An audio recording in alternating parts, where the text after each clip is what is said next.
এই আন্দোলনে একটা সাক্ষাৎকার আমার খুব নজর করেছে। প্রেমেল সিং বলে একজন ছেলে আইএস থেকে রিজাইন করে দিয়েছে।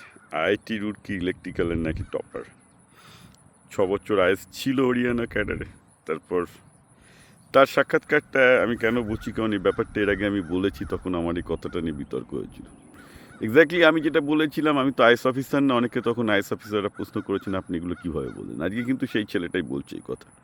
বলছে আমি আইএস অফিসার হয়েছিলাম, বিদেশে যাইনি। আমার বন্ধুরা বিদেশে গিয়ে সব কোটি কোটি টাকার মিলিয়নার সব স্টার্ট আপ করছে। আমি ভাবলাম দেশের উন্নতি করার জন্য আমি সব কিছু স্যাক্রিফাইস করে আইএস অফ গিয়ে কী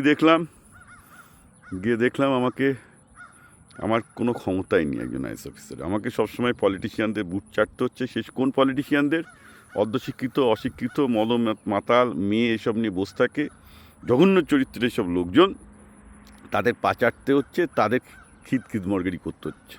এসেছিলাম দেশের সেবা করতে, কোথায় এন্ড আপ করলাম?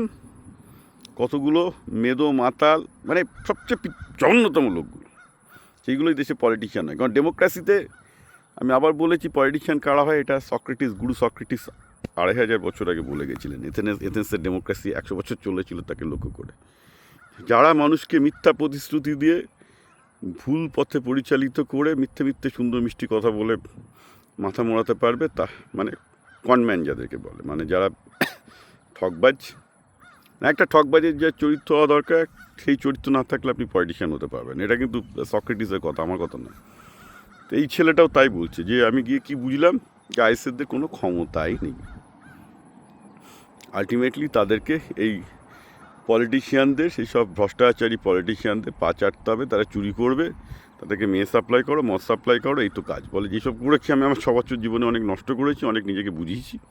আমি বুঝেছি যে এটা হবে না, এটা আমার দ্বারা হবে না, আমি ছেড়ে দিচ্ছি। একটা ভ্রষ্টাচার সিস্টেম চলছে ইন্ডিয়াতে। এই ছেলেটার কথা শুনুন, এই জন্যে যে যেখানে সিস্টেম বিগড়ে গেছে, যেখানে আইএস আইপিএস অফিসারদের পুরো সিস্টেমটা এরকম নোংরা হয়ে গেছে ইন্ডিয়াতে পুরোপুরি, যে সিস্টেমটা একটা কোরাপ্ট পলিটিশিয়ানদের জন্য, কোরাপ্ট পলিটিশিয়ানদের বাঁচানোর জন্য।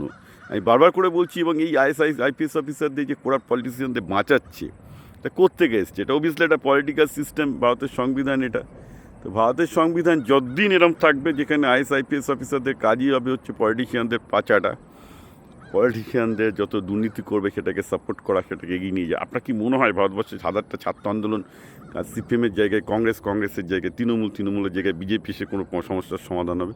কেউ পারবেন সলভ করতে, I can guarantee you. So এই ছেলেটার ইন্টারভিউটা শুনলে বুঝতে পারবেন আমি যেটা বহুদিন ধরে বলছি, যে ভারতের শস্যের মধ্যে ভূত হচ্ছে সিস্টেমের মধ্যে। আপনি চান না আপনি ধর্মেন্দ্র প্রধানের সহায়ক করুন, এরকম 100টা ধর্মেন্দ্র প্রধান রেজিগনেশন দিচ্ছে, কিচ্ছু হবে না ভারতে। কারণ ভারতের এই সিস্টেম কত কোরাপ্ট, ভারতবর্ষে ব্যবসা করতে গিয়ে আমি নিজে হারে টের পেয়েছি।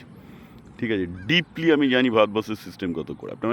এবং যারা এটা বুঝেছে তারাই বুঝতে পেরেছে যে ভারতবর্ষে, এবং আজকে মেজর গৌরব সিংও একই কথা বলছে, ভাই ছাত্রলোক তুমি যত খুশি ধর্মেন্দ্র প্রধানের রেজিগনেশন নাও, মোদির রেজিগনেশন নাও, চেঞ্জ করলেও কিছু হবে না। The system will remain same rot and this will continue. So obviously যেটা দরকার সেটা হচ্ছে পার্লামেন্টের সমস্ত পলিটিক্যাল পার্টিগুলো বলবে যে পলিটিশিয়ানদের হাতে যেসব ক্ষমতা দেওয়া হচ্ছে সেগুলো কেড়ে নিয়ে অ্যাটর্নি জেনারেলের হাতে দেওয়া হোক, অর্থাৎ পুলিশ অ্যাটর্নি জেনারেল হাতে থাকুক। কিন্তু পিয়ালে গলায় ঘন্টা বাঁধবে কে? কোনো পলিটিশিয়ান দাবি করবে যে তাদের ক্ষমতা কেটে দিয়ে অ্যাটর্নি জেনারেলের হাতে ক্ষমতা দেওয়া হোক? করবে না। ফলে যে সেই তিমিরই থাকছে ভারত, কী করা যাবে?